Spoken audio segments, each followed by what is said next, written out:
প্রধানমন্ত্রী তারেক রহমান আপনাদের যারা টিভি চ্যানেলের সম্পাদক রয়েছেন, নির্বাহী রয়েছেন, তাদের সঙ্গে বহুল প্রত্যাশিত একটা বৈঠক করেছেন এবং এটা প্রথমবারের মতন এই সংগঠনটা তৈরি হওয়ার পরে এটা হলো এবং অনেক কিছু বলার ছিল, হয়তো আপনারা সেটা বলেছেনও বটে। আমি ছোট করে একটু জানতে চাইবো আসলে যারা গণমাধ্যম কর্মী তাদের জন্য আসলে কোনো সুখবরের ইঙ্গিত পেলেন কিনা, আমাদের সংকটগুলোর কথা তুলে ধরতে পেরেছেন কিনা? ধন্যবাদ আমার সহ আলোচক এবং ৭১ টেলিভিশনের দর্শক মণ্ডলীকে। মাননীয় প্রধানমন্ত্রী নির্বাচিত হওয়ার পর ৪ মাস পর আমাদের সঙ্গে এটা প্রথম সাক্ষাৎ। আপনি এর আগে উনি প্রিন্ট পত্রিকাগুলির সম্পাদকদের সঙ্গে মত বিনিময় করেছেন গত সপ্তাহে। তো আমাদের সঙ্গে টেলিভিশনের যে সম্পাদক প্রধান এবং হেড অফ নিউজ সবাই সঙ্গে আমরা প্রায় বাংলাদেশের সব টেলিভিশনের প্রতিনিধি ছিলেন। তো সেখানে আমরা আমাদের গণমাধ্যমের যে প্রবলেমগুলো, বিশেষ করে টেলিভিশনের যে সাংবাদিক কর্মকর্তা কর্মচারীদের যে প্রবলেমগুলো ফেস করতেছে দীর্ঘদিন, সেই সমস্যাগুলো আমরা তুলে ধরেছি। বিশেষ করে আমরা ওয়েজ বোর্ড যে বেতন কাঠামো, এই বিষয়টা ওয়েজ বোর্ড নেই, ওয়েজ বোর্ডটা গঠন করার জন্য আমরা দাবি জানিয়েছি। পাশাপাশি খুব দ্রুত একটা স্বাধীন গণমাধ্যম কমিশন গঠনের কথা বলছেন গভর্নমেন্ট। সেই গণমাধ্যম কমিশনে অংশীজনদের সাথে আলাপ করে একটি নিরপেক্ষ এবং যাতে সব পক্ষের মানে বিষয়গুলো থাকে নিরপেক্ষভাবে, যাতে একটা স্বাধীন গণমাধ্যম কমিশন গঠনের ব্যাপারে আমরা জোর দিয়েছি এবং সেটাও। তো এখানে এই বৈঠকে মাননীয় প্রধানমন্ত্রীর সঙ্গে তথ্যমন্ত্রী এবং প্রতিমন্ত্রী এবং উপদেষ্টা ওনারা সবাই ছিলেন। তো সেখানে মাননীয় প্রধানমন্ত্রী আপনার একটি মানে মানবিক বাংলাদেশ মানে যেটা মানে উনি বলেন যে সিঙ্গাপুর উনিও তো পারবেন না, কিন্তু আমরা যাতে একটা বাসযোগ্য নিরাপদ মানে যে দেশটাতে মানুষ মানে ভালোভাবে বসবাস করতে পারবে। আমাদের নির্বাচনী ইশতেহার যেগুলো আছে, বাজেটে যে আমাদের প্রস্তাবগুলো আমরা দিয়েছি, এগুলো বাস্তবায়নের ব্যাপারে ওনার যে কর্মসূচি সেগুলো বাস্তবায়নের ব্যাপারে আমাদের মিডিয়ার সহযোগিতা চেয়েছেন।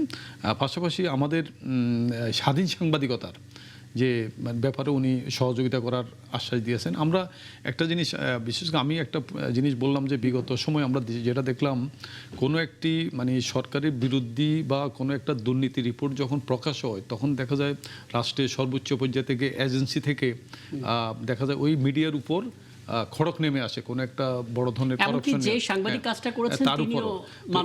হ্যাঁ, তো আমি এটা মানে বলবো এবং কি আমরা আশা করব, আমি যেটা বললাম যে আমরা আশা করব মানে প্রয়াত রাষ্ট্রপতি জিয়াউর রহমান সাহেব এবং বেগম খালেদা দুজনেই কিন্তু আপনার এই যে মানে গণতন্ত্র আপনার মানে বহুদলীয় গণতন্ত্র যেমন তারা বিশ্বাস করতেন, একই সঙ্গে আপনার মানে সাংবাদিকতার যে স্বাধীন সাংবাদিকতা, যেমন জিয়াউর রহমান সাহেব তো ওই যে 4টা সংবাদপত্র যখন রেখে বাকিগুলো বন্ধ করে দিয়েছিলেন মানে আওয়ামী লীগের যে 71 মানে 75 ওই আমলটাতে, তো সেই সংবাদপত্র কিন্তু জিয়াউর রহমান সাহেব চালু করে দিয়েছিলেন সবগুলো, বাকি সবগুলো সংবাদপত্র। তো সেটা বললাম যে যেহেতু আপনার এই মানে বাবা এবং আম্মা দুইজনেই স্বাধীন সাংবাদিকতা বিশ্বাস করতেন, তো আপনার কাছ তো আমরা ভবিষ্যতে আশা করব মানে সাংবাদিকদের স্বাধীন সাংবাদিকতা যাতে করতে পারে, মুক্ত সাংবাদিকতা যাতে করতে পারে।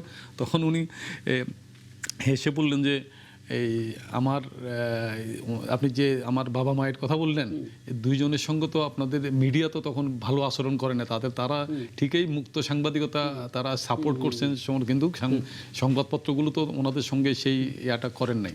তারপরেও আমরা বললাম যে ইনশাল্লাহ ভবিষ্যতে আমরা অবশ্যই আমাদের এই গণমাধ্যম আপনার যে মানে ইতিবাচক রাজনীতি উনি যে মানে চর্চা করতে চাচ্ছেন, এই ইতিবাচক রাজনীতিটাকে আমরা গণমাধ্যম আমরা সহযোগিতা করব।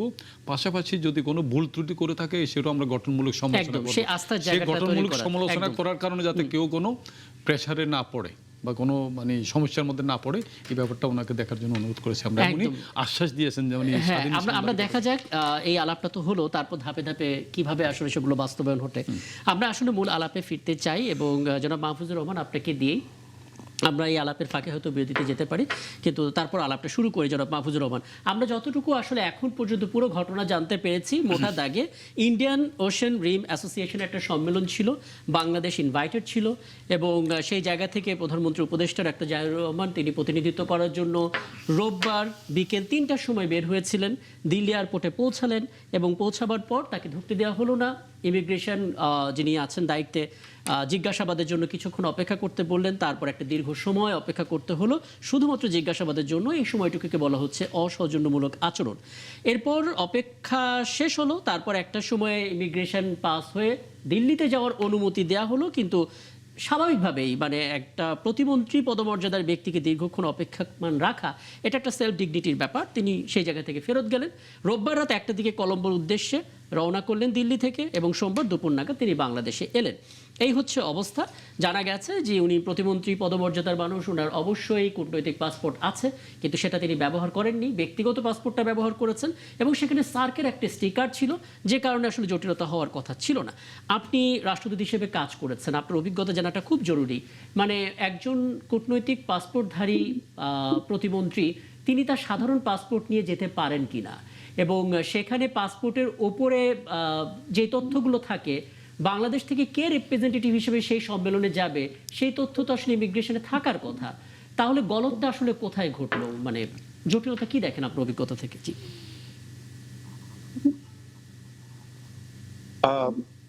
আমি কি এখনই প্রশ্নের উত্তর দেব? জি প্লিজ আপনি দিতে থাকেন। জি আচ্ছা,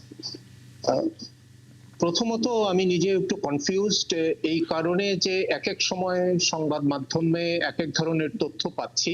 জি প্রথমে বলা হলো যে তিনি গ্রিন পাসপোর্টে ট্রাভেল করেছেন, পরবর্তীতে আবার শুনলাম যে না, উনার কূটনৈতিক পাসপোর্ট ছিল। আবার এখন আপনার কাছে যেটা শুনছি যে উনার কূটনৈতিক পাসপোর্ট ইস্যু হয়েছে কিন্তু উনি ব্যবহার করেছেন গ্রিন পাসপোর্ট। এইটা একটু ডেফিনেটলি তো কমপ্লিকেটেড বিষয়, কিন্তু সেইটা ভারত সরকারের কাছে তো কোনো গুরুত্বপূর্ণ বিষয় না। কারণ এইটা যদি কোনো অফেন্স হয়ে থাকে সেটা বাংলাদেশ সরকার দেখবে যে তিনি কোন পাসপোর্টে গেলেন না গেলেন, কারণ পাসপোর্ট তো আমরা ইস্যু করেছি, বাংলাদেশ ইস্যু করেছে। ভারতের কাছে ভারতের ওনার যেহেতু স্টিকার ছিল এবং বৈধ পাসপোর্ট ছিল, সমস্ত কিছুই ছিল, এবং উনি ডেলিগেশনেরও মেম্বার, সেই হিসেবে সেখানে ওনার ইমিগ্রেশনে এতটা সময় লাগাটা অবশ্যই অনাকাঙ্ক্ষিত এবং একই সঙ্গে দুঃখজনক। কিন্তু কেন এই কাজটা সেখানে হলো সেইটা আমার মনে হয় ভারত সরকারের আরেকটু খতিয়ে দেখা উচিত। ভবিষ্যতে এই ধরনের ঘটনা যেন না ঘটে সতর্ক হওয়া উচিত, এবং আমাদেরকে অর্থাৎ বাংলাদেশকে ভারতের পক্ষ থেকে একটা ব্যাখ্যা এবং দুঃখ প্রকাশ করা উচিত। কিন্তু দেখুন কেন এটা নিয়ে কথা হচ্ছে, মানে যখন আমরা আসলে পুশিন নিয়ে বাংলাদেশ খুবই বিরক্ত, বাংলাদেশের মানুষ আসলে এই সমস্ত বিষয় নিয়ে কখনোই এতটা অনাকাঙ্ক্ষিত পরিস্থিতি হবে সীমান্তে, সেই প্রসঙ্গে আসবো একটু পর, এগুলো নিয়ে ব্যাপক আলোচনা হচ্ছে। সেই জায়গা থেকে ভারত তো কিছুটা হলেও, যেহেতু তাদের দেশের একজন আমাদের দেশে রাষ্ট্রদূত হিসেবে এলেন দীনেশ ত্রিবেদী, এবং তিনি খুব চমৎকার করে বললেন তাদের দেশে এত জনগণ, আমাদের দেশে জনগণ একসাথে হলে একটা শক্তিতে রূপান্তরিত হবে। এরকম কথাবার্তার মাঝখানে এত বড় ভুল কি করে হয়? এত বড় ভুল বুঝাবুঝি আসলে কিভাবে হতে পারে? মানে স্বাভাবিক মনে হচ্ছে আপনার কাছে? না, একেবারেই স্বাভাবিক মনে হচ্ছে না, যথেষ্ট অস্বাভাবিক, এবং এই কারণেই জনমনে যথেষ্ট সংশয় এবং সংশয় দেখা দিয়েছে, এবং মানুষজন সন্দিহান হয়ে পড়ছে যে ভারতের সদিচ্ছা কতটুকু আছে। এটা তো সত্য যে আমাদের একটা সম্পর্কে টানাপোড়েন ছিল, এবং ভারতের পক্ষ থেকে তখন বারবার বলা হয়েছে যে নির্বাচিত সরকার হলে এই সম্পর্কের টানাপোড়েন চলে যাবে এবং নির্বাচিত সরকারের সঙ্গে they would like to be engaged. তো ফাইন, এবং আমরা সেটা শুরুর দিকে দেখেছিও যে আমাদের প্রাক্তন পররাষ্ট্রমন্ত্রী প্রধানমন্ত্রী প্রয়াত হওয়ার পর তারা যে ধরনের উদ্যোগ নিয়েছে এবং সেখানে জানা যায় অংশগ্রহণ করেছে, তার পরিবারের সঙ্গে মিলিত হয়েছে, পরবর্তীতে নতুন সরকার যখন গঠিত হয় তখন শুভেচ্ছা জানিয়েছে, শপথ গ্রহণ অনুষ্ঠানে অংশ নিয়েছে, এগুলো সবকিছু মিলে একটা ভালো উদ্যোগ বা সদিচ্ছা আমরা দেখেছিলাম। কিন্তু পাশাপাশি দেখেন যখন নতুন সরকার কাজ শুরু করলো তখন সীমান্ত হত্যা হলো, পুশিনের চেষ্টা এখনো চলছে, অব্যাহত আছে, এবং নতুন রাষ্ট্রদূত যখন আসলেন তিনি সেখানে প্রোটোকলের বড় ধরনের বিচ্যুতি ঘটালেন, যে তিনি নিয়ম অনুযায়ী কিন্তু একজন রাষ্ট্রদূত ক্যাপিটালে ল্যান্ড করবেন, অর্থাৎ ওনার ঢাকায় আসার কথা। এবং এইটা একজন রাষ্ট্রদূতের জন্য খুবই বড় ধরনের বিচ্যুতি। আমি এই কারণে বলবো যে আমরা তো ফিজিক্যালি রাষ্ট্রদূত মহোদয় কে তাকে চিনি না, তাই না? তার নাম জানি, এখন একই নামে তো অনেক লোক থাকতে পারে, সুতরাং তাকে ক্যাপিটালে আসতে হয়।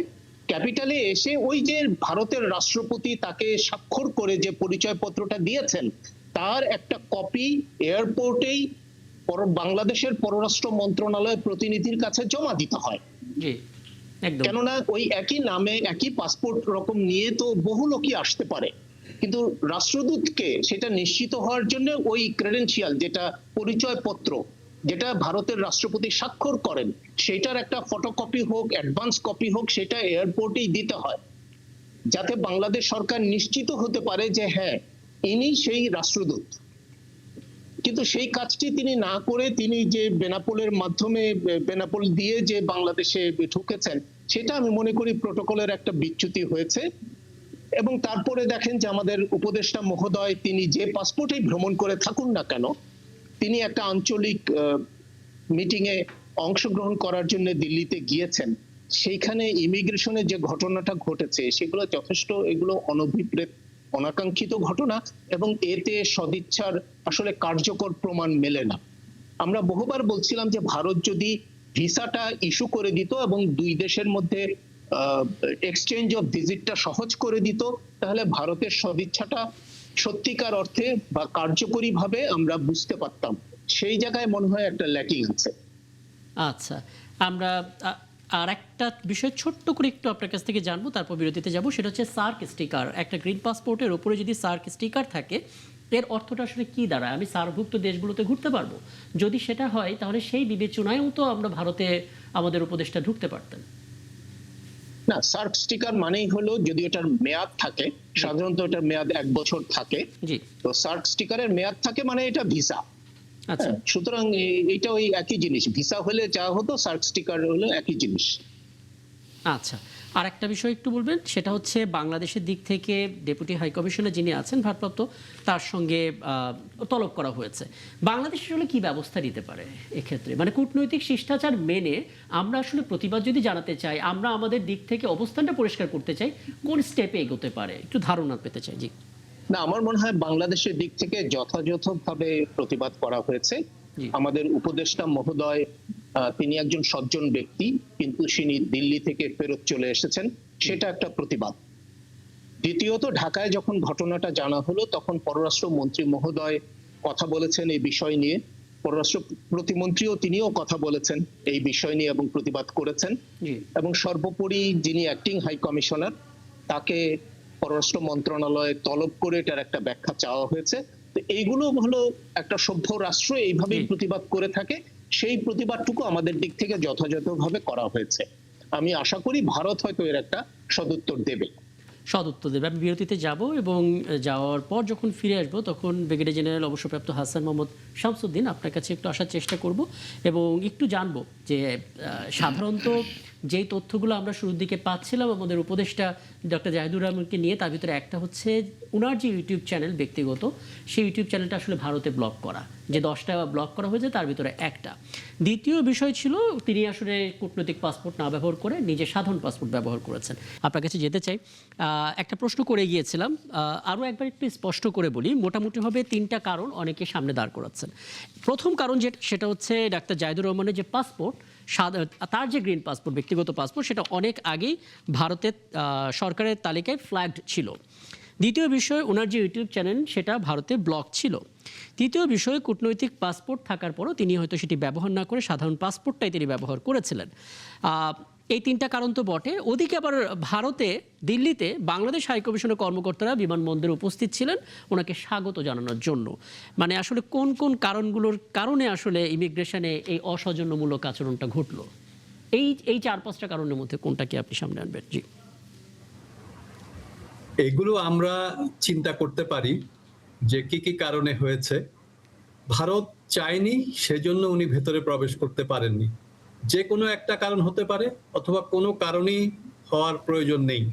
জি। বাংলাদেশের পররাষ্ট্র, বাংলাদেশের দূতাবাস থেকে যে প্রতিনিধিরা ছিলেন, ওই প্রতিনিধিরা সাথে কথা বলে অবশ্যই যারা ইমিগ্রেশনে আছেন, ভারতের ইমিগ্রেশন অফিসার, তারা এই জিনিসটা দ্রুত সমাধান করে দিতে পারতেন। তার সঙ্গে পরবর্তীতে দুঃখ প্রকাশ করে তাকে সুন্দরভাবে ভারতের অভ্যন্তরে যাওয়ার সুযোগ করে দিতে পারতেন। তারা অনেক কিছুই করতে পারতেন। তারা করেননি। কেন করেননি তারা জানেন, কারণ এটা তার ফেসবুক বা ইউটিউব ব্লক করা, কিংবা সার্কের ভিসা থাকা, কিংবা উনি একটা সম্মেলনে জয়েন করা, এগুলো কোনো কিছুই ফ্যাক্টর না।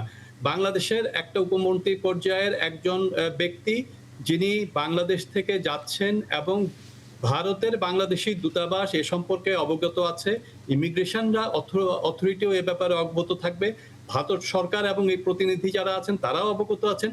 তারা কেন জানাননি এটা তারাই ভালো বলতে পারবেন। ভবিষ্যতে আমাদের এই ধরনের প্রতিনিধিরা গেলে তারা কি ধরনের সমস্যার সম্মুখীন হবেন আমরা এখন বুঝে নিতে পারবো, এবং ভারতের সঙ্গে তখন এই ব্যাপারটা সুরাহা করবো যে আমরা কি আসলে এই ধরনের ব্যাপারে যাব কিনা, বা তারা চাইবে কিনা যে আমরা যাই। নিশ্চয়ই তারা চায়নি যে আমরা যাই, যার কারণেই তাকে অপেক্ষা করতে হয়েছে। ভবিষ্যতে আমাদের এটা একটা শিক্ষণীয় যে আমরা ভবিষ্যতে, ভারত আমাদের বন্ধু দেশ, আমরা চাইবো যে এই ধরনের সমস্যা যেন না থাকে, বাট এই ধরনের সমস্যা যদি থাকে আমরা অবশ্যই এই সমস্যার সমাধান করে ভবিষ্যতে যাওয়ার চেষ্টা করব। আচ্ছা, অধ্যাপক আনিসুর রহমান, আপনি আপনার জায়গা থেকে দুটো বিষয় যদি একটু পরিষ্কার করে দিতেন। প্রথম কথা হচ্ছে, যখন এই সমস্ত ফ্ল্যাগড হয় বা ইউটিউব চ্যানেল ব্লক হয়, সেটা আসলে ব্যক্তি জাহিদুর রহমান হতে পারেন, কিন্তু উপদেষ্টা জাহিদুর রহমানের উপরে তো কোনো নিষেধাজ্ঞা নেই। সেই হিসেবে কোনো জটিলতা থাকে কিনা। আর একটা বিষয় অনেকে একটু জানার চেষ্টা করছেন যে এরকম ঘটনাগুলো হয় অন্তর্বর্তী সরকারের আমলে ঘটতে থাকতে পারে, কারণ ভারত তাদের দিক থেকে জিহাদি সরকার নাম দিয়ে দিয়েছিল সেই ডক্টর ইউনূসের সময়ে, বাংলাদেশে অন্তর্বর্তীকালীন সময়টাতে, এবং তারা বলছিল একটা গণতান্ত্রিক সরকার আসার কথা। একটা নির্বাচন হলো বাংলাদেশের ইতিহাসে বলা হচ্ছে শ্রেষ্ঠ নির্বাচনগুলোর একটা, এবং সেই নির্বাচনে যখন একটা সরকার ক্ষমতায় এলো এবং যথেষ্ট সৌহার্দ্যপূর্ণ সম্পর্ক তৈরি হচ্ছিল, তখন আসলে এই জাতীয় জিনিসগুলো কোনো বার্তা দেয় কিনা? দেখুন, ধন্যবাদ আপনাকে। আমি একটু একাডেমিক পার্সপেক্টিভ থেকে বিষয়টাকে দেখতে চাই এবং বিশ্লেষণ করব এইভাবে। ভারত সাউথ এশিয়ান কনটেক্সটে একটা হেজেমনিক একটা কান্ট্রি, এবং ভারতকে নিয়ে আমাদের স্টাডিটা খুব কম। আমাদের ব্যুরোক্রেট লেভেল বলেন, পলিসি মেকিং বলেন, পলিটিশিয়ানদের মধ্যে ভারত একটি বন্ধু রাষ্ট্র এই ধরনের একটা স্টেটমেন্ট তারা দিয়ে থাকেন।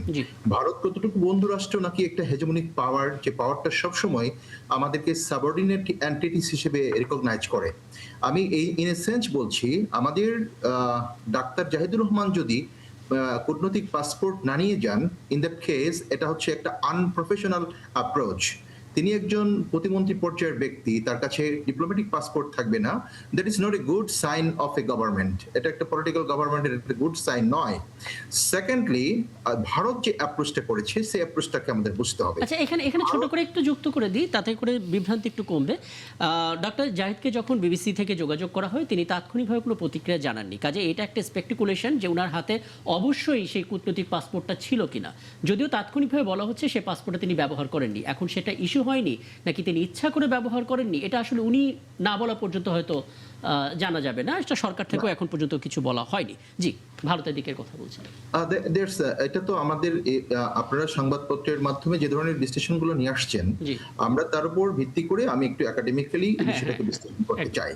সেটা হলো যে আমার একজন ডিপ্লোম্যাট, আমার একজন অ্যাম্বাসেডর, আমার একজন উপমন্ত্রী পর্যায়ের বা মন্ত্রী পর্যায়ের একজন ব্যক্তি আমার বর্ডার ক্রস করবেন, তাদের কাছে আমার ডিপ্লোম্যাটিক পাসপোর্ট থাকবে না, তার কাছে এনওসি থাকবে না, গভর্নমেন্টের জিও থাকবে না, এবং পররাষ্ট্র মন্ত্রণালয়ের নোটিফিকেশন থাকবে না, এবং ওই যে দেশে আমি ভিজিট করছি সেই দেশের পররাষ্ট্র মন্ত্রণালয়ের এটার নোটিফিকেশন অ্যাকসেপ্ট করবে না। That is not a professional approach of a country. এটা প্রফেশনাল অ্যাপ্রোচ না। নাম্বার টু, ভারত যেটা এক্সপ্রেস করেছে, that is the expression of real India. সেটা হচ্ছে প্রকৃত ভারতের এক্সপ্রেশন। প্রকৃত ভারতটা কেমন? প্রকৃত ভারত সবসময় বাংলাদেশকে সাবঅর্ডিনেট কান্ট্রি হিসেবে রিকগনাইজ করতে চায়, যে তোমরা সাবঅর্ডিনেট, আমাদের সাবঅর্ডিনেট, আমরা তোমাদেরকে কিভাবে ট্রিট করব। নাম্বার টু, ভারত এখানে যেটা করেছে সেটা হলো যে আপনার ডিপ্লোম্যাটিক এবং ডিপ্লোম্যাটিক যে নেগোসিয়েশন বা রেসপেক্টিং যে জায়গাটা থাকে সেটাকে তারা ইগনোর করেছে। আরেকটি বিষয় খুব থ্রেটেনিং, সেটা হলো যে বাংলাদেশে জুলাই বিপ্লব এবং জুলাই বিপ্লবের যে সমস্ত অ্যাক্টরগুলো ছিলেন বাংলাদেশে, ডাক্তার জাহিদুর রহমান সেরকম একজন গুড অ্যাক্টর। তিনি ইনফ্লুয়েন্সার ছিলেন, তিনি জনগণকে ইনফ্লুয়েন্স করেছেন, ছাত্র জনতাকে ইনফ্লুয়েন্স করেছেন। That is the threat for Indian security. সেটা ইন্ডিয়ান সিকিউরিটির জন্য থ্রেট, এবং এটা এই ডাক্তার জাহিদের ভারতের প্রবেশের নিষেধাজ্ঞা, এটা হচ্ছে ইন্ডিয়ান সিকিউরিটি থ্রেটের একটা এক্সপ্রেশন। অর্থাৎ ইন্ডিয়ান সিকিউরিটি বা সিকিউরিটি সিস্টেম অথবা ইন্ডিয়া বাংলাদেশকে কিভাবে দেখতে চায়, অর্থাৎ বাংলাদেশের কোন কোন ব্যক্তি, কোন কোন প্রতিষ্ঠান ইন্ডিয়ান সিকিউরিটির জন্য থ্রেট, সেটা এটার মাধ্যমে এক্সপ্রেস করেছে ইন্ডিয়া। বিকজ অফ উনি যদি ডিপ্লোম্যাটিক পাসপোর্টটা এক্সপ্রেস করতেন প্রথমে, ভারত কিন্তু এটা দুঃসাহস দেখাতে পারতো না। So Bharat took the privilege to show they are something aggressive and মানে তাদের aggression. অবস্থানটা তারা আসলে এই সুযোগে একটু জানিয়ে দেওয়ার চেষ্টা করলো। জি, এবং এটা আমাদের কাছে এখন স্পষ্ট হয়েছে জি। যে ধরেন জুলাই আন্দোলন এবং পরবর্তীতে যে সরকারটা হয়েছে, এই সরকারের সাথে ভারত সরকারের কি ধরনের সম্পর্কটা কোন দিকে যাবে। সো আমাদেরকে we should be very much professional in dealing the cases of India. আমাদেরকে ইন্ডিয়াকে ডিলিং করতে গেলে ইন্ডিয়ার সম্পর্কে আমাদের অনেক স্টাডি থাকতে হবে। এবং আমি খুব আশ্চর্য হয়েছি এজ এ একাডেমিশিয়ান যে ভারতের যিনি আসলেন অ্যাম্বাসেডর হিসেবে, এটা আমাদের অ্যাম্বাসেডর মাহফুজুর রহমান খুব সুন্দর করে পয়েন্ট আউট করেছেন। তিনি প্রথমে একটা রং কাজ করেছেন, সেটা হলো যে ঢাকায় তিনি ল্যান্ড করেননি। সেকেন্ডলি তিনি যে স্টেটমেন্ট দিয়েছেন, that is not a good statement, that is not a statement of a good bureaucrat and good professional bureaucrat. তিনি যেটা স্টেটমেন্ট দিয়েছেন as like a political actor. এবং ভারত রাষ্ট্রের চরিত্রটা এমন, আমাদের জুলাই বিপ্লবের আগে বাংলাদেশি রাষ্ট্রের যে তেমন চরিত্র ছিল, সেই ধরনের চরিত্র, মানে প্রফেশনালরা কেমন জানি পলিটিক্যাল অ্যাক্টরদের মতো কথা বলা শুরু করেছেন। এবং ভারতের ডিপ্লোম্যাটসরা যখন এই ধরনের কথাবার্তা বলেন, that is not a good sign between India Bangladesh. একদম। আমি আপনার বক্তব্যটা একেবারে বরাবরের মতো খুব স্পষ্ট করে বলেন, আমি সেটাও বুঝতে পারলাম। একটু নতুন একটু কিছু জানতে চাইবেন আপনি? জি, ঘটনাটি গতকাল রাত ঘটার পর প্রায় 24 ঘন্টা পার হচ্ছে, কিন্তু এখনো ভারতের পক্ষ থেকে আপনার এখনো কোনো প্রতিক্রিয়া বা কোনো একটা ব্যাখ্যা বা দুঃখ প্রকাশ কিছুই করা হয়নি। আপনার আমরা এখনো যেটা আমরা সবাই যেটা অনুধাবন করতেছি, আমরা মানে বিশ্লেষণ করতেছি অনুমান ভিত্তিক। এটা ভারত থেকেও জিনিসটা ক্লিয়ার করে নাই, এই দিক থেকে ডাক্তার জাহিদ সাহেব কোনো আনুষ্ঠানিকভাবে কিছু বলেন নাই, সরকারের দিক থেকেও স্পেসিফিক কিছু বলেন নাই। তো আমরা যতটুকু জানতে পেরেছি, আগামীকাল ডাক্তার জাহিদ সাহেব প্রেস কনফারেন্স করবেন। তো ডাক্তার জাহিদ সাহেব যদি আগামীকাল সাংবাদিক সম্মেলন করেন, আজকে যদি সাংবাদিক সম্মেলন করেন, তাহলে পুরো বিষয়টা কেন কি কারণে মানে তাকে মানে আটকে রাখা হয়েছে, পুরো জিনিসটা স্পষ্ট হবে। তার পাশাপাশি আমার মনে হয় মানে আজকে দিনের মধ্যে হয়তো বা ভারতের পক্ষ থেকে একটা প্রতিক্রিয়া, একটা ব্যাখ্যা আসবে। আজকে আমি আমার চ্যানেলের মাধ্যমে ভারতের 2-1 বিশ্লেষকের মানে কমেন্ট নেওয়ার জন্য আমরা যোগাযোগ করেছিলাম। ভারতের কোনো আন্তর্জাতিক রাজনৈতিক বিশ্লেষক এই ব্যাপারে মুখ খুলতে রাজি হননি। তো সব মিলে তারা হয়তো বা ওই ভারতের বিশ্লেষকরা হয়তো অপেক্ষা করছেন গভর্নমেন্টের প্রতিক্রিয়ার পর, হয়তো তাদের গভর্নমেন্টের প্রতিক্রিয়ার পর হয়তো তারাও প্রতিক্রিয়া ব্যক্ত করবেন আসলে ঘটনাটা কি ঘটলো, কেন ঘটলো। তো আমার মনে হচ্ছে ডাক্তার জাহিদ সাহেবের আজকে সাংবাদিক সম্মেলনের মাধ্যমেই প্রকৃত ঘটনাটা জানা যাবে। একই সঙ্গে ভারতেরও একটা ব্যাখ্যা পাওয়া যাবে, পাওয়ার পরে হয়তো বা জানা যাবে ভারত এটা কি বিষয়টা কি ইন্টেনশনাল করেছে নাকি বাংলাদেশকে একটা বার্তা দেওয়া। এটা যখন মানে ব্যাখ্যা হিসেবে যখন মাহফুজুর রহমান উনি বলছিলেন, এখানে যদি কোনো রাষ্ট্রদূত আসেন, ওনার একটা ইনফরমেশন তো এখানকার পররাষ্ট্র মন্ত্রণালয় আগে থেকে জানে। একটা উপদেষ্টা, উনি প্রধানমন্ত্রীর উপদেষ্টা, বাংলাদেশের রিপ্রেজেন্টেটিভ ভারতে যাচ্ছেন, ইমিগ্রেশনের কাছে নিশ্চয়ই এমন কোনো পরিচয়, পারপাস, কাগজপত্র থাকার কথা। জিও ছিল, আমরা যতটুকু জানি জিওটা যেটা মানে গভর্নমেন্ট থেকে যে জিও সেটা ছিল, কিন্তু সেটা থাকার পরও কেন মানে তারা এটাকে মানে আমলে নিল না, সেই বিষয়টা একটু এটার উত্তরটা বোধহয় ব্রিগেডিয়ার জেনারেল হাসান মোহাম্মদ শামসুদ্দিন দিয়ে ফেলেছেন। পাসপোর্ট ছিল না হয়তো, কিন্তু জিও তো ছিল ওনার, যে জিওটা আপনার ভারতের পররাষ্ট্র মন্ত্রণালয়কে পাঠিয়েছে আমাদের এমবাসি। আচ্ছা, আমি পুষি নিশ্চিতে যাওয়ার আগে জনাব মাহফুজুর রহমান এই ইস্যুতে সবশেষ মন্তব্যটা আপনি একটু নিতে চাই। অধ্যাপক আনিসুর রহমান যেটা বলেছেন যে ভারত এই অঞ্চলের, এই সাউথ ব্লকের একটা পাওয়ার হেজিমনি ধরে রাখার চেষ্টা করে, বাংলাদেশকে একটা সাবঅর্ডিনেট কান্ট্রি হিসেবে হয়তো দেখার চেষ্টা করে। আপনি রাষ্ট্রদূত হিসেবে ছিলেন, আপনার আসলে কি মনে হয় ভারতের দৃষ্টিভঙ্গিটা কেমন? মানে আমি দৃষ্টিভঙ্গি বলতে তাদের একেবারে ফরেন পলিসির দৃষ্টিভঙ্গি থেকে জানতে চাই। এখানে কে কংগ্রেস, কে বিজেপি সেটা না, ওরা আসলে বাংলাদেশকে কোন লেন্সে দেখে? কিন্তু এই অ্যানালজি টানার আগে আমাদের তো তথ্যের ঘাটতি আছে। জি, প্রথম ঘাটতি হলো যে উনি আমি যদি ধরে নিই, এটা তো নিশ্চিত না যে উনি সবুজ পাসপোর্টে ট্রাভেল করেছেন। জি, হ্যাঁ, জিও কিন্তু হলো আমাদের ইমিগ্রেশনের জন্য, জিওর সঙ্গে দিল্লি ইমিগ্রেশনের কোনো সম্পর্ক নাই। আর ইমিগ্রেশন হলো এমন একটা জায়গা, যে দেশেরই ইমিগ্রেশন হলো হোক, সেটা হলো এমন একটা জায়গা যেখানে ওই দেশ তার সভরেইনটি এক্সারসাইজ করে। সুতরাং দিল্লি ইমিগ্রেশন যদি একটা সবুজ পাসপোর্ট পায়, তাহলে সে যেভাবে কাজ করা সেভাবে কাজ করবে। এইখানে কিন্তু তখন আর উপদেষ্টা কি উপদেষ্টা না সেটা বিবেচ্য বিষয় হচ্ছে না প্রাথমিকভাবে।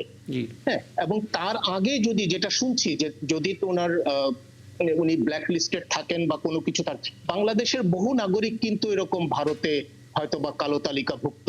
আমি জানি অনেকের নাম জানি যাদেরকে আমরা সাধারণভাবে মনে করি যে তারা ভারত প্রেমী, এই ধরনের অভিযোগও যাদের নামে আছে, তাদের অনেককেও কিন্তু ভারত বিভিন্ন সময়ে ওই কালো তালিকাভুক্ত করেছে অথবা ভিসা দেয়নি। এবং এই ধরনের লোকরা দেখা গেছে যে পররাষ্ট্র মন্ত্রণালয়ে এসে তখন সার্ক স্টিকার নিতেন। আচ্ছা তো এই এখন এটার উপরে পুরোপুরি নির্ভর করে যে ওনার রেড পাসপোর্ট না গ্রিন পাসপোর্ট কোনটা ছিল। আমি আপনাকে বলি, যদি আপনার রেড পাসপোর্ট ইস্যু করা হয়, একটা লোকের কিন্তু দুটো পাসপোর্ট থাকতে পারে না একদম একদম একই সময়ে, কোনোভাবেই থাকতে পারে না। তো রেড পাসপোর্ট হলে এটা পররাষ্ট্র মন্ত্রণালয় ইস্যু করে, তো ইস্যু করার সময় তার গ্রিন পাসপোর্ট কিন্তু সেটা বাতিল করার কথা। জি একদম যদি ওটার মেয়াদও থাকে ওটা বাতিল করার কথা, কিন্তু বাতিল করলেও যেটা হয় সেটা হলো যে পাসপোর্ট, যার পাসপোর্ট তাকে ফেরত দিয়ে দেওয়া হয়, বইটা ফেরত দিয়ে দেওয়া হয়। এখন সেই বই দিয়ে যদি উনি আবার ট্রাভেল করা শুরু করেন অথবা দুইটা পাসপোর্টে সাইমালটেনিয়াসলি ব্যবহার করেন, সেইটা কিন্তু একটা ব্যত্যয়। কিন্তু এই ব্যত্যয়ের কারণে আপনার দিল্লি ইমিগ্রেশনের আমি কোনো সমস্যা দেখি না, কারণ এই ব্যত্যয় তো বাংলাদেশ সাইডের ব্যত্যয়। সেখানে যদি কিছু বলার থাকে বাংলাদেশ তাকে বলবে। হ্যাঁ, কিন্তু দিল্লির কাছে তিনি একটা পাসপোর্ট দিয়েছেন, তাতে যে উনি বাংলাদেশের নাগরিক সেটা প্রমাণ। দ্বিতীয় হলো ওনার যদি সার্ক স্টিকার থেকে থাকে, তার মানে তো ওনার বৈধ ট্রাভেলের জন্য যেটা প্রয়োজন সেটা ওনার সঙ্গে ছিল। আর তৃতীয় হলো, ঠিক আছে সবুজ হোক যে পাসপোর্টই হোক, সেখানে তো হাই কমিশনের কর্মকর্তারা এনশিওর করেছে যে তিনি একটা আঞ্চলিক বৈঠকে অংশগ্রহণ করার জন্য, বাংলাদেশের প্রতিনিধিত্ব করার জন্য যাচ্ছেন, এবং সম্ভবত হি ওয়াজ দি টিম লিডার সেখানে বাংলাদেশে। হ্যাঁ, সুতরাং সেই প্রশ্ন দিল্লির দিক থেকে আমি আর দেখি না যে করা উচিত। একদম পুরো স্পষ্ট জিনিসটাই আমরা নির্ণয় করতে পারি বা অ্যানালজিটা টানতে পারি যে এইটা ইন্টেনশনাল কিনা, কিংবা ওই যে আগের অনেকগুলো ঘটনা যেগুলো ভারত ঘটিয়েছে সেগুলোর ধারাবাহিকতায় এই ধরনের ঘটনা ঘটলো কিনা, সেটা নিশ্চিত হতে পারি ওনার ওই পাসপোর্টের বিষয়টা যদি আমাদের কাছে একটু পরিষ্কার হতো। একদম। তার মানে আজকে দিনটা ইম্পর্টেন্ট। আজকে ডাক্তার জাহিদুর রহমান যদি প্রেস ব্রিফ করেন, আমরা পুরোটা জানতে পারবো যে ওনার আসলে সে কূটনৈতিক পাসপোর্ট ইস্যু হয়েছে কিনা, সেটা ভারতের দিক থেকেও একটা প্রতিক্রিয়া আসতে পারে, জানতে পারবো। অনেক ধন্যবাদ। এই ইস্যুতে আলাপটা এখানেই শেষ করি, কিন্তু আসলে রেশটা রয়ে গেছে, সেই রেশটা আসলে পুশিন। আমরা দেখতে পাচ্ছি সবচাইতে যেই জায়গাটাতে অস্থিরতা, যে সীমান্তের অংশটা, সেটা হচ্ছে চুয়াডাঙ্গা সীমান্ত। 125 জনকে আসলে জড়ো করেছে এমন খবর দিয়েছে বিজিবি, এবং পরবর্তীতে শূন্য রেখায় তারা অবস্থান করছে, এবং এরপর তাদেরকে দফায় দফায় সরিয়ে নেওয়া হচ্ছে, নতুন আরেকজনকে জড়ো করা হচ্ছে এভাবে। এবং সবচেয়ে বিস্ময়কর ব্যাপার, জয়পুরহাটের শূন্য রেখায় 70 থেকে 75 বয়সী একজন বৃদ্ধ, তিনি আসলে পানি খেতে গিয়েছিলেন ভারতের সীমান্ত রেখায়, তাকে ধরেও আসলে বাংলাদেশে পাঠানোর চেষ্টা হয়েছে, এবং পরবর্তীতে তিনি শূন্য রেখায় আছেন। ব্রিগেডিয়ার জেনারেল অবসরপ্রাপ্ত হাসান মোহাম্মদ শামসুদ্দিন, আপনার দিক থেকে আলাপটা শুরু করতে চাই। মানে পুশিনের ইস্যু তো আরো চমৎকারভাবে হতে পারতো, মানে আসলেই তারা বাংলাদেশি কিনা সেই প্রমাণগুলো দিয়ে পররাষ্ট্র মন্ত্রণালয়ের মাধ্যমে কূটনৈতিক প্রক্রিয়ায় এরকম হতে পারে, কিন্তু সেই জায়গাটা বাদ দিয়ে বারবার এরকম চেষ্টা করা, একটা চেষ্টাও তো সফল হয়নি। আমরা প্রত্যেকটা জায়গায় সাধারণ মানুষকে বিজিবির পাশে আসতে দেখেছি, আমাদের সহকর্মীরা তাদের ক্যামেরা দিয়ে প্রতি মুহূর্তে লাইভ আমাদেরকে দেখাচ্ছেন, কাউকে আসলে বাংলাদেশে ঢুকতে দেওয়া হয়নি, আমরা অন্তত সেই ছবিটা পাইনি, সেরকম তথ্যও নেই। তাহলে এই কাজগুলো কেন হচ্ছে? শুধুই কি অস্থিরতা তৈরি করার জন্য, নাকি এগুলো দিয়ে কোনো বার্তা দেওয়া হচ্ছে যে তোমাদের আমাদের সম্পর্কটা এখন কেমন, বুঝে নাও? কি বলবেন? এটা দুটা জিনিসই হচ্ছে, একটা অস্থিরতা হচ্ছে, আবার বার্তাও দেওয়া হচ্ছে যে তোমাদের আমাদের সম্পর্কটা ঠিক নেই। আমি বিজিবিতে অনেক দিন ছিলাম, এবং বিজিবিতে আমরা অনেক ফ্ল্যাগ মিটিং করেছি, বিএসএফ এর সাথে আমরা কথা বলেছি, এটা ট্যাকটিক্যাল লেভেল, অন গ্রাউন্ড লেভেলে। কদিন আগেই চলে গেল ডিজি বিজিবি এবং ডিজি বিএসএফ এর মিটিং। এই মিটিং এ নিশ্চয়ই তারা আলোচনা করেছে, বিকজ তখন পুশিন হচ্ছিল বাংলাদেশের 70টা পয়েন্ট দিয়ে এবং 26টা জেলা দিয়ে। তারা নিশ্চয়ই আলোচনা শেষে একটা কনক্লুশনে পৌঁছেছিলেন যে পুশিনের ব্যাপারে কি সিদ্ধান্ত নেবেন। এটা হচ্ছে অপারেশনাল লেভেলে। আর রাষ্ট্রীয় পর্যায়ে এই পুশিনের ব্যাপারে কি পরিকল্পনা করা হয়েছে, এটার ব্যাপারে অবশ্যই ডিজি বিএসএফ অবগত। তো এটা যদি রাষ্ট্রীয়ভাবে এই পুশিনের সমস্যাটা সৃষ্টি করা না হয়, তাহলে মাঠ পর্যায়ে এই ধরনের পুশিনের ঘটনা ঘটার সম্ভাবনা খুবই কম। আমি আগেও বলেছি যে এই লোকগুলো ভারতের বিভিন্ন জায়গায় অবস্থান করছিলেন। যদি সত্যিই তারা বাংলাদেশি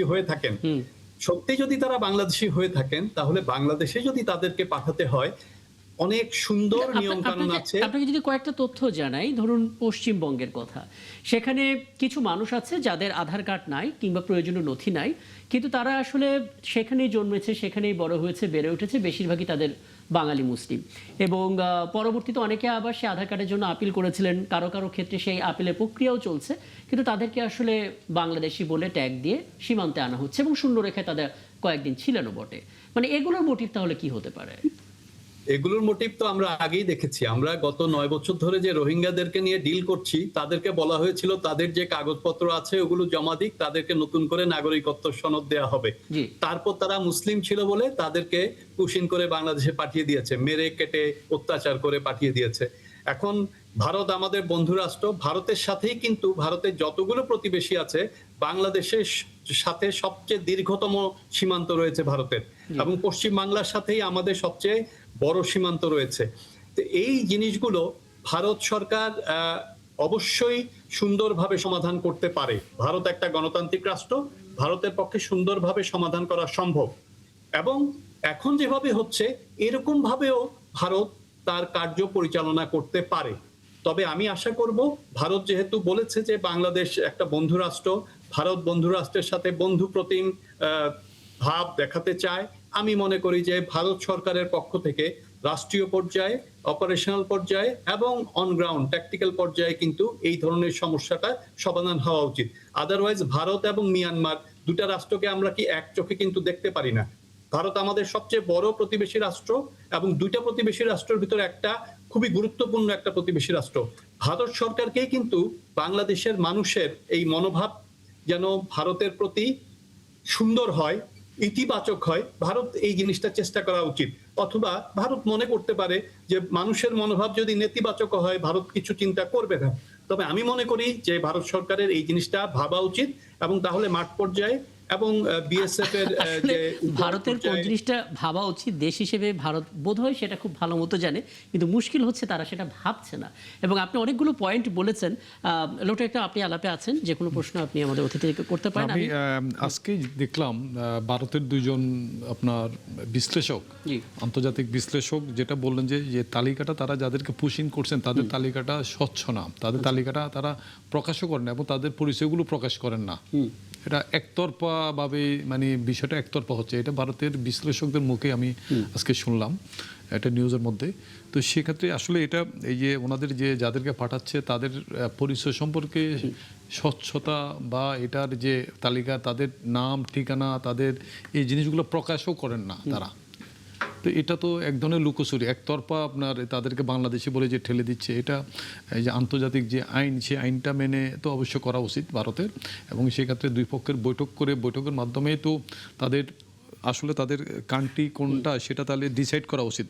তো এই বিষয়টা মনে ভারতের যে একতরফা যে এই আচরণটা করতেছে পুশিন, এটা মনে হয় একটা ভাবার বিষয়। এখানে আমাদের যে মানে একটা মেসেজ, যেমন মানে পুশিনের পাশাপাশি ডাক্তার জাহিদ সাহেবের যে ঘটনা, এটা মনে হয় একটা বার্তা দিচ্ছে হয়তো বা, যেটা হয়তো পদ্মার আড়ালে কিছু মানে ঘটনা ঘটতেছে হয়তো বা, সেক্ষেত্রে আওয়ামী লীগেরও মানে এখানে কোনো হাত থাকতে পারে, যে নিষিদ্ধ আওয়ামী লীগের বা আওয়ামী লীগের নেত্রী যে এখানে সেই দেশে আছেন, সেখানে তাকে মানে আবার তারা শীঘ্রই বাংলাদেশে আসবে, ফেরত আসবে, বা ওনার নেতাকর্মীরাও বিভিন্ন জায়গায় মিছিল করতেছে, ছাত্রলীগ। এই জায়গাটায় কোনো সংযোগ আছে কিনা এটা একটা ভাববার বিষয়, যে মানে সরকারকে এটা প্রেশার দিয়ে মানে মানে মানে একটু নরম করার জন্য, যে আমরা যাই বলি তা শুনতে হবে, তা না হলে আমরা ডিস্টার্ব করবো তোমাদেরকে। এই ধরনের পদ্মার আড়ালে কোনো বিষয় আছে কিনা, আমাদের এখানে বিশ্লেষক, আন্তর্জাতিক বিশ্লেষক অধ্যাপক আছেন, ওনারা ভালো বলতে পারবেন আমার মনে হয়। কোনো এটা কোনো কানেক্ট আছে কিনা, এই যে ডিস্টার্বগুলো যেটা করতেছে একতরফা, এই আর কি। এখানে কোনো অধ্যাপক আনিসুর রহমান, যদি আসলে কোনো ব্যাখ্যা আপনার দিক থেকে যদি কোনো বিশ্লেষণ থাকে। না, দেখুন, ভারত তো সবসময় চাই বাংলাদেশের, তারা যে ধরনের প্রভাব বিস্তার করেছিল হাসিনা রিজাইমে, সেটা তারাকে আবার পুনরুদ্ধার করার চেষ্টা করবে। সেটা যে ফর্মেটই হোক না কেন, আপনার সীমান্তে পুশিনের মাধ্যমে হোক, অথবা পররাষ্ট্র মন্ত্রণালয়ের মাধ্যমে হোক, অথবা ধরেন যে কোনো ধরনের মিলিটারি অ্যাগ্রেশন বলেন বা পলিটিক্যাল নেগোসিয়েশন বলেন জি। বা বাণিজ্যিক কোনো চুক্তির মাধ্যমে বলেন, তারা এখানে একটা তাদের মতো করে প্রো ইন্ডিয়ান একটা সরকার প্রতিষ্ঠা করার চেষ্টা করবে। এখন প্রো ইন্ডিয়ান আর প্রো বাংলাদেশের মধ্যে এখানে কনফ্লিক্ট। মুক্তিযুদ্ধের সময় থেকে শুরু করে এ পর্যন্ত যতগুলো সরকার আমাদের এসেছে, যে সরকারটাই প্রো বাংলাদেশ হিসেবে কাজ করার চেষ্টা করেছে, তাদেরকে কিন্তু আপনার ভারত ভালো চোখে দেখে নাই। সুতরাং ভারত এখানে তাদের মতো করে একটা সরকারকে দেখতে চায়, যেখানে ভারতের সেলফ ইন্টারেস্টটা হবে, আপনার সেভ হবে। এবং আমাদের এই বাংলাদেশের জিওগ্রাফিক্যাল স্ট্র্যাটেজিক যে লোকেশন, এই লোকেশনটা ভারতের কাছে খুব গুরুত্বপূর্ণ।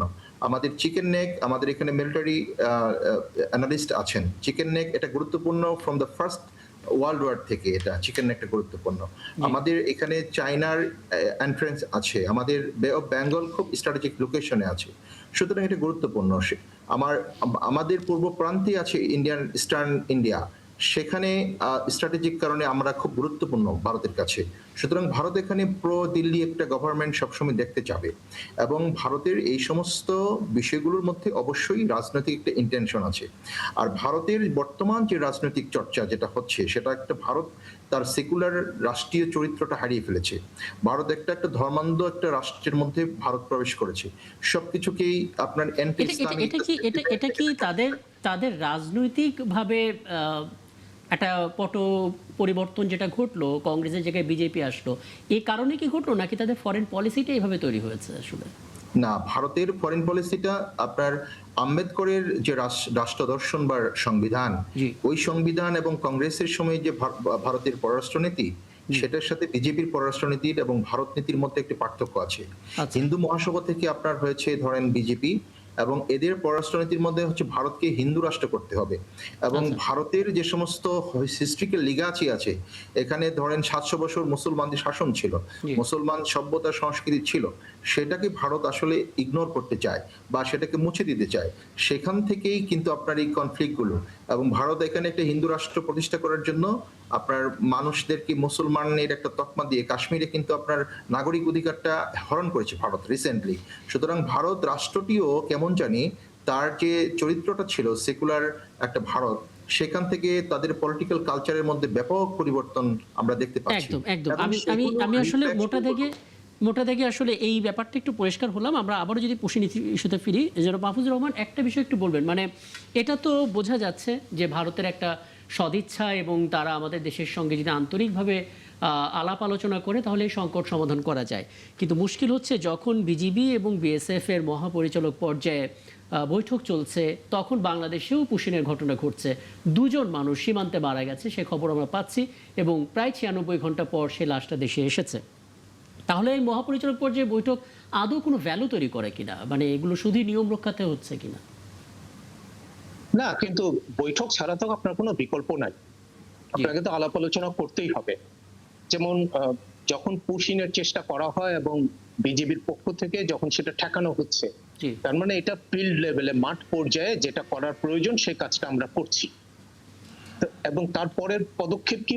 পদক্ষেপ হলো ডিজি আপনার বিজিবি এবং ডিজি বিএসএফ উভয় পক্ষ তারা আপনার বৈঠকে বসবে। সেই বৈঠকে বসার কাজটাও হয়েছে, সেখানেও আলাপ আলোচনা চলছে। এগুলোতে যদি কোনো অগ্রগতি না হয়, তখন অবশ্যই এটা কূটনৈতিক পর্যায়ে এই কথাগুলো তুলতে হবে এবং সেখানে আলাপ আলোচনা করতে হবে। পুশিনটাকে আমার কাছে মনে হয় যে, আগেও আমি বলেছি যে এটা একটা সিমটম যে দুদেশের মধ্যে সম্পর্কটা ভালো না। তো এখন আমাদের স্বার্থে, বাংলাদেশের স্বার্থে এই সম্পর্কটার উন্নয়নের প্রয়োজন আছে, ভারতের স্বার্থেও প্রয়োজন আছে, কিন্তু ভারতেরটা ভারত বুঝবে। আমি যেহেতু আমার স্বার্থটা দেখতে চাই, সুতরাং আমার স্বার্থে এইটার সমস্যাটা সমাধান করা উচিত। আমি আপনাকে একটা ঝুঁকির কথা বলি, এই যে এখন পুশিনের ঘটনা চলছে, এটা যদি বেশি দিন চলতে দেওয়া হয়, আমরা কেউই তো বলতে পারি না এখান থেকে পরিস্থিতি কোন দিকে হঠাৎ করে মোড় নিয়ে নিতে পারে। কেননা বিজেপির সঙ্গে অটোমেটিক্যালি স্থানীয় জনগণ অনেক জায়গায় অংশ নিচ্ছে, নিজেরা উৎসাহী হয়ে এই সমস্ত প্রতিরোধে অংশ নিচ্ছে। এই ধরনের প্রতিরোধে যখন তারা অংশ নেয়, এই জনতাকে আপনি নিয়ন্ত্রণ করবেন কিভাবে? একদম। এবং কে জানে এর মধ্যে যদি কোনো হঠকারী এলিমেন্ট থেকে থাকে, আপনি তাকে ঠেকাবেন কেমন করে? বিজেপি একদিকে এই বাংলাদেশের যে সমস্ত জনগণ আছে, স্থানীয় জনগণ, তাদেরকে ট্যাকেল করবে, নাকি এই নোম্যান্স ল্যান্ডে যারা অসহায় মানুষ বসে আছে তাদের দিকে দেখবে, নাকি বিএসএফ কে আপনার মোকাবেলা করবে? সো বিজিবির কাছে বিভিন্ন দিক থেকে এই ধরনের মোকাবেলার পরিস্থিতি যখন হবে, তখন যে কোনো সময় জাতীয় নিরাপত্তা বিঘ্নিত হওয়ার মতো ঘটনা ঘটতে পারে। এই জন্য কোনোভাবেই আমাদের উচিত না রাষ্ট্র হিসেবে এই পুশিন চলতে দেওয়া, এবং পুশিনের মতো ঘটনা বিরাজ করতে থাকবে আর আমরা চুপ করে বসে থাকবো, এটা হতে পারে না। 2002 সাল সম্ভবত, যদি আমি ভুল না করি, তখন কিন্তু নীলফামারী অথবা লালমনিরহাট সীমান্তে এরকম ঘটনা ঘটেছিল। আপনার 200 লোক নোম্যান্স ল্যান্ডে ছিল। জি। তো পররাষ্ট্র মন্ত্রী যখন ছিলেন সম্ভবত মোর্শেদ খান সাহেব, উনি কিন্তু মানে দেন দিল্লিতে চলে যান এটার মীমাংসা করার জন্য। এবং উনি যখন ফ্লাইট নেন, সেই ফ্লাইটটা উনি যখন নেন দিল্লির ফ্লাইট, তখনই কিন্তু বিএসএফ সেই 200 যাদেরকে পুশিন করার চেষ্টা করা হয়েছিল নোম্যান্স ল্যান্ড থেকে তারা সরিয়ে নেয়, এবং তখন কিছুটা স্থিতাবস্থা ফেরত এসেছিল।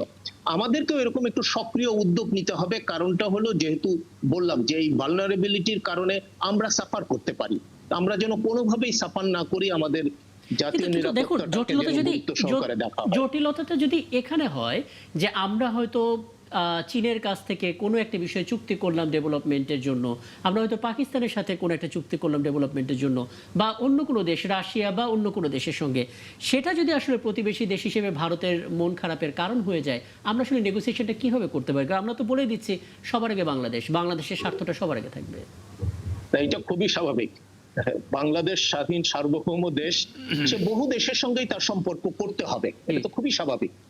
আপনার ধরেন, যদি ধরেই নেই ভারত নিকট প্রতিবেশী, ভারতের কাছ থেকে তো আমাদের সমস্যার সমাধান আসবে না। যেমন যদি জনশক্তি রপ্তানির কথা বলেন, তখন তো আমাকে মধ্যপ্রাচ্যের দিকে যেতে হবে, অথবা ইস্ট এশিয়ান কান্ট্রিগুলোর দিকে আমাদের নজর দিতে হবে, তাদেরকে সম্পর্ক উন্নত করতে হবে। যদি আমি আন্তর্জাতিক বাণিজ্য দেখি, আমার রপ্তানি দেখি, তখন আমার যুক্তরাষ্ট্রের সঙ্গে বসতে হবে, ইউরোপিয়ান ইউনিয়নের সঙ্গে বসতে হবে, তাদের সঙ্গে নেগোশিয়েট করতে হবে। যদি স্ট্র্যাটেজিক দেখি, তখন ভারতের পাশাপাশি পাকিস্তান আছে, চীন আছে, এমনকি টার্কি আছে, ইউএসএ আছে, বিভিন্ন দেশের সঙ্গে আপনার সম্পর্ক জোরদার করতে হবে এবং আলাপ আলোচনা, নেগোসিয়েশন, কূটনীতি এগুলো চালাতে হবে। কেবলমাত্র একটা দেশের উপরে কেউ তো কখনো নির্ভর করে না, এবং ভারত তো এটা আশা করার কোনো কারণ নাই। একদম। এবং দুই দেশের সম্পর্ক যে ভালো নেই সেটা প্রমাণের জন্য আসলে পুশিনের বিষয়টাকে সামনে আনা হয়, সেই কাজগুলো করা হয়। এটা আপনি বেশ আগেও আমার এই আয়োজনে যুক্ত হয়ে বলেছিলেন, তেমনটা আমরা দেখতে পাচ্ছি। একটা বিরতিতে যাব এবং ফিরে এসে হাসান মোহাম্মদ শামসুদ্দিন একটা প্রশ্ন আপনাকে করে যায়। পুশিন ইস্যুতে নিশ্চয়ই আপনার কোনো বক্তব্য আছে, সেটা তো জানবই, কিন্তু মুশকিল হচ্ছে শুধু ভারত সীমান্তে না, মিয়ানমারও আসলে খুব একটা সুখবর দিচ্ছে না আমাদের, কারণ বাংলাদেশি 7 জেলেকে ধরে নিয়ে গেছে আরাকান আর্মি। সেই ঘটনাটা নিয়েও একটু কথা বলার চেষ্টা করব, কারণ এটা আসলে মাঝে মধ্যে আগে হতো, এখন প্রায় হচ্ছে, এবং বলা হচ্ছে আমাদের জেলেরা ভুল বশত মিয়ানমারের জলসীমায় প্রবেশ করে তাদেরকে আটক করা হয়েছে। আমরা তো বুঝতে পারছি যে আমাদের বিভিন্ন দেশের সঙ্গে চুক্তি সব দেশ সমানভাবে গ্রহণ করবে কি করবে না, সেটা চাইতে বড় কথা হচ্ছে আমরা আমাদের স্বার্থ রক্ষার জন্য নিয়ম মেনে, কূটনৈতিক শিষ্টাচার মেনে আমরা যে সমস্ত চুক্তিগুলো করতে পারি। তিস্তা ব্যারেজের যেই পরিকল্পনা, সেই চুক্তিটাও আমাদের ওইভাবেই হয়তো হবে, ওইভাবেই হয়তো আমরা পরিকল্পনা করেছি। এখন এটা যদি আসলে প্রতিবেশী দেশ হিসেবে ভারতের মন খারাপের কারণ হয়, এবং তার বিপরীতে আসলে পুশিনের ঘটনা কিংবা উপদেশটাকে ভেতরে ঢুকতে না দেয়া, এরকম নানা বার্তা দেওয়ার চেষ্টা করা হয়, এই জিনিস আমরা আসলে কিভাবে সলভ করব? আর দ্বিতীয় বিষয় হচ্ছে, এখন তো চীনের আরাকান আর্মি, মিয়ানমারের আরাকান আর্মি, তারা আসলে বাংলাদেশি 7 জেলেকে ধরে নিয়ে গেছে, এবং এর আগে নানামুখী ঘটনা ঘটেছিল। জাহাজ থেকে প্রথমে ওয়ার্নিং দেওয়া হয়, ফায়ারিংয়ের ঘটনা ঘটে, তারপর ফিরিয়ে দেওয়ার চেষ্টা হয়, তারপর হয়তো আটক করা হয়। এখন একটু বেশি হার্ড লাইনে তারা গেল কিনা? জি, ধন্যবাদ। আরাকান আর্মি গত 2025 সালের একদম প্রথম থেকে বাংলাদেশের 271 কিলোমিটার বর্ডার নিয়ন্ত্রণ করছে। জি। বাংলাদেশ কি করছি আমরা? এপারে আমাদের বিজিবি আছে, আমাদের কোস্ট গার্ড আছে, এবং আমাদের আইন শৃঙ্খলা বাহিনী আছে, আমাদের রোহিঙ্গা ক্যাম্পগুলো আছে। এই যে একটা বছর এই আরাকান আর্মি ক্যাম্পগুলো মেনটেন করছিল, যেগুলো বর্ডার সিকিউরিটি পুলিশ বার্মার যেগুলো করছিল, তারা কিন্তু পালিয়ে বাংলাদেশে কিছু আশ্রয় নিয়েছিল এবং বাংলাদেশ তাদেরকে ফেরত দিয়েছে নিয়ম মেনে। আরাকান আর্মি এই সীমান্ত নেয়ার পর বাংলাদেশের উচিত ছিল তাদের সঙ্গে যোগাযোগ স্থাপন করা, বিকজ সীমান্ত ব্যবস্থাপনা যেটা আছে ওটা বিজিবি এবং আরাকান আর্মি যারাই সীমান্তে থাকবে তাদের সঙ্গে কথা হবে। নন স্টেট অ্যাক্টর হিসাবে আমরা আরাকান আর্মির সঙ্গে কোনো যোগাযোগ করিনি, অথচ তারা কিন্তু নন স্টেট অ্যাক্টর হলেও তারা রাখাইনের এখন 90% নিয়ন্ত্রণ করছে। জি। মিয়ানমার সরকার যখন এই বর্ডার নিয়ন্ত্রণ করত তখন কিন্তু এই ধরনের জেলেদেরকে ধরে নিয়ে যাওয়ার ঘটনাগুলো ঘটেনি। আরাকান আর্মি বাংলাদেশকে চাপ দিচ্ছে, যেটা মিয়ানমার সরকার চাপ দেয়নি, কারণ ওরা দেখছে যে বাংলাদেশ কি করে। বাংলাদেশ এখন পর্যন্ত কোনো সঠিক কোনো একটা পদক্ষেপ নেয়নি যাতে এটা থামানো যায়। সঠিক পদক্ষেপ আসলে কি হতে পারতো? সঠিক পদক্ষেপ হতে পারতো তাদের সঙ্গে যোগাযোগ করা, তারা যেভাবে আমাদের সঙ্গে ব্যবহার করছে আমরা তাদের সঙ্গে রিটালিয়েট করা সঠিক পদক্ষেপ। আমরা মাঝে মাঝে দেখি এই কক্সবাজারের ঘুমধুম সীমান্তে কোনো মর্টারের শেল এসে পড়ছে, এমন ভাবে ফায়ারিং চলছে, সেখানকার মানুষ আতঙ্কিত হয়ে যাচ্ছে, বিভিন্ন রকমের মাইন পোতা আছে, সেখানে একটা শিশু কিছুদিন আগে মারা গেল। মানে এই জায়গা থেকে আমাদের রেসপন্সটা তাহলে কি হওয়া উচিত? আমরা কি সরাসরি আরাকান আর্মিদের সঙ্গে কথা বলবো, বা কি বলবেন? আমাদের আরাকান আর্মির সাথে যে আমরা সরাসরি কথা বলবো, আরাকান আর্মির যে চিফ আছে ওই চিফের সাথে বাংলা, প্রথমে হচ্ছে আমাদের ঐক্য দরকার, একটা ঐক্য দরকার। আমরা একটা কমিটি করা দরকার, স্ট্রং কমিটি ন্যাশনাল লেভেলে, যারা যোগাযোগ করবে সরাসরি আরাকান আর্মির চিফের সাথে যে এই ধরনের ঘটনা ঘটছে, ইউ মাস্ট স্টপ ইট, এবং কিভাবে এই জিনিসটা সমাধান করা যায় এই জিনিসটা সমাধান করো। আমরা ভারত থেকে শিখতে পারি, যখনই ভারতের বিরুদ্ধে কোনো ঘটনা ঘটে রাষ্ট্রীয় পর্যায়ে তারা সব দলমত নির্বিশেষে তারা একটা কমিটি গঠন করে, সবাই মিলে গোটা রাষ্ট্র ঝাঁপিয়ে পড়ে ওই ধরনের সমস্যার সমাধান করার জন্য এবং সমাধান করে ফেলে। বাংলাদেশের এই পর্যন্ত 9 বছরে কি সমাধান হয়েছে আমাকে বলেন, এবং রাষ্ট্রীয় কমিটি কি কাজ করেছে? গলত কোথায় দেখে? মানে আমাদের পররাষ্ট্র নীতি কি দুর্বল নাকি? পররাষ্ট্র নীতির ব্যাপারে আমি মন্তব্য করব না, দুর্বল কি সবল সেটা আমি বলবো না। ফলাফল যেটা দেখতে পাচ্ছি, এটা দেখতে পাচ্ছি যে আমাদেরকে ইউনাইটেড হতে হবে, এক হতে হবে, এবং আমাদেরকে এক হয়ে কার্যকরী ব্যবস্থা নিতে হবে। একজনকে নেতৃত্ব দিতে হবে যারা আরাকান আর্মির সাথে যোগাযোগ করবে, এবং আরাকান আর্মিকে কনভে করতে হবে মেসেজ যে তারা কি চায়, আমরা কি চাই, কিভাবে আমরা শান্তিপূর্ণভাবে। মানে আপনি কাদেরকে এক হতে বলছেন? মানে বিভিন্ন রাজনৈতিক দলগুলোকে এক হওয়ার কথা বলছেন নাকি? গত 9 বছরে আমাদের রোহিঙ্গা ইস্যুতে আমরা কিন্তু আমাদের জাতি ডিভাইডেড অথবা অজ্ঞ, অনেকে আমরা জানি না, আমাদের দেশে অ্যাওয়ারনেস ডেভেলপমেন্টই নাই। আমরা এখনো জানি না যে আসলে রোহিঙ্গা জিনিসটা কি। মাঝে মাঝে অল্প একটু জানি, কিছু লোক জানে, মেবি 18 কোটির ভিতরে 100 মানুষ এটা জানে। 100 মানুষ জানলে তো হবে না, 500 মানুষ জানে হয়তো অল্প একটু কিছু, বাট পুরো জিনিসটা কিন্তু জানতে হবে। আমাদের এই দুইটা প্রতিবেশী সম্পর্কে আমরা এত কম জানি এবং এত কম ভাবি, আমরা নিজেদেরকে নিয়ে এত নির্লিপ্ত যে আসলে যখন ঘটনা ঘটে যায় যারা সাফারার তারাই শুধু সাফার করে, বাকিরা যতক্ষণ আসলে আপনি এমন একটা সংকট হাজির করলেন যে এই সংকটের সমাধান করতে গিয়ে, অর্থাৎ সাধারণ মানুষকে ওয়াকিবহাল করতে গিয়ে, একত্রিত করতে গিয়ে পুশিনের ঘটনা হয়তো চলতে থাকবে, বাড়তে থাকবে, আরাকান আর্মিদের এই উৎপাতও বাড়তে থাকবে। মানে তখন আমরা আসলে ব্যালেন্স করবো কি করে? তার মানে তাৎক্ষণিক কিছু একটা করা উচিত। সেই কিছু একটা কি হতে পারে যেটা আসলে এই মুহূর্তে করা উচিত? তাৎক্ষণিকভাবে আমরা সরাসরি আরাকান আর্মির সঙ্গে যোগাযোগ করতে পারি, যাদের সঙ্গে যারা সীমান্তে রয়েছে, সীমান্ত ব্যবস্থাপনা এই জিনিসটা আমরা করতে পারি। তাদের মাধ্যমে আমরা তথ্য দিতে পারি আরাকান আর্মির হায়ারার্কিকে যে এই ধরনের ঘটনা ঘটছে, কাম ফরওয়ার্ড। দেখেন, ভারতীয় সংবাদ মাধ্যম, ভারতীয় থিঙ্ক ট্যাঙ্ক, ভারতীয় যারা বিশ্লেষক, তারা কিন্তু মিয়ানমারের ভিতরে যাচ্ছে এবং মিয়ানমারের সঙ্গে যোগাযোগ করছে। তাদের যে নন স্টেট অ্যাক্টরগুলো ছিল তাদের স্বার্থে তারা ব্যবহার করছে। পুরো মিয়ানমারে 2021 সালের পর থেকে গৃহযুদ্ধ আরো ইন্টেন্সিফাই হয়েছে। মিয়ানমারের অন্যান্য যে প্রতিবেশীগুলো আছে, থাইল্যান্ড, চায়না, তারা তাদের স্বার্থ ঠিক মতো আদায় করে নিচ্ছে। একমাত্র বাংলাদেশ এই জিনিসটা করতে পারছে। আমরা যখন আসলে প্রতিবেশী দেশ সম্বন্ধে একেবারে ডিপ কোনো ইনফরমেশন পাবো না, ভালো কোনো রিসার্চ আমাদের হাতে থাকবে না, তখন আসলে বড় কিছু করার উদ্যোগ আমরা নিতে পারবো না। তেমনটাই হয়তো আমরা দেখতে পাচ্ছি। আমরা আপাতত সীমান্ত ইস্যুতে, পুশিন ইস্যুতে এবং আমাদের দেশের ইস্যুতে এখানে আলাপটা থামাই। একটু আন্তর্জাতিক প্রেক্ষাপটে আলাপটা করতে চাই, কারণ ইরানের সঙ্গে যুক্তরাষ্ট্রের বহুল প্রতীক্ষিত যে চুক্তি, যেটা আমরা বলছিলাম, এখন এটাকে বলা হচ্ছে ইসলামাবাদ MOU, সেটা স্বাক্ষরিত হতে যাচ্ছে সবকিছু ঠিকঠাক থাকলে সেটা শুক্রবার, এবং বলা হচ্ছে এরপরে খুলে দেওয়া হবে হরমুজ প্রণালী।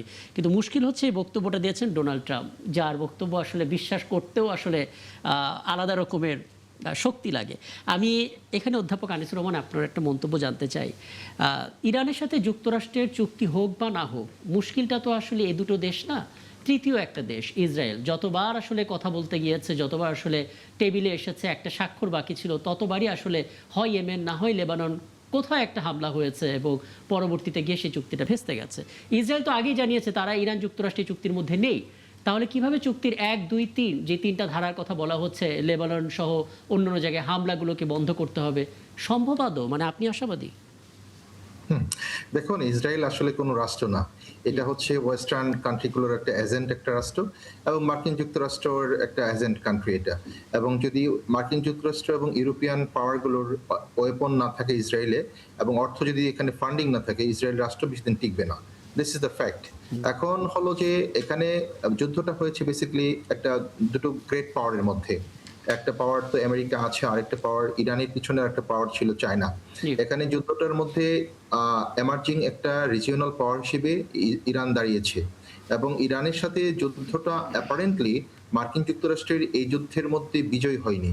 মার্কিন যুক্তরাষ্ট্র অনেকদিন পরে আপনার হলো যুদ্ধে প্রায় হেরে যাওয়ার মতো অবস্থায় একটা নেগোসিয়েশন ট্রিটির মধ্যে মার্কিন যুক্তরাষ্ট্র আসছে, এবং এটা মার্কিন যুক্তরাষ্ট্রের সুপার পাওয়ারের টাকে আপনার লেজিটিমাইজ করার জন্য এই ধরনের একটা চুক্তি মার্কিন যুক্তরাষ্ট্র করছে।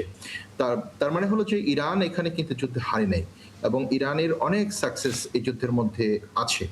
এবং ইরান এবং মধ্যপ্রাচ্যের অন্যান্য যে সমস্ত রিজিওনাল কান্ট্রিজগুলো আছে, তার মধ্যে আপনার এই চুক্তির পিছনে কিন্তু অনেকগুলো অ্যাক্টর কাজ করবে। শুধু পাকিস্তান আছে এমনটা বলা যাবে না, এর পিছনে অন্যান্য কান্ট্রিগুলো আছে।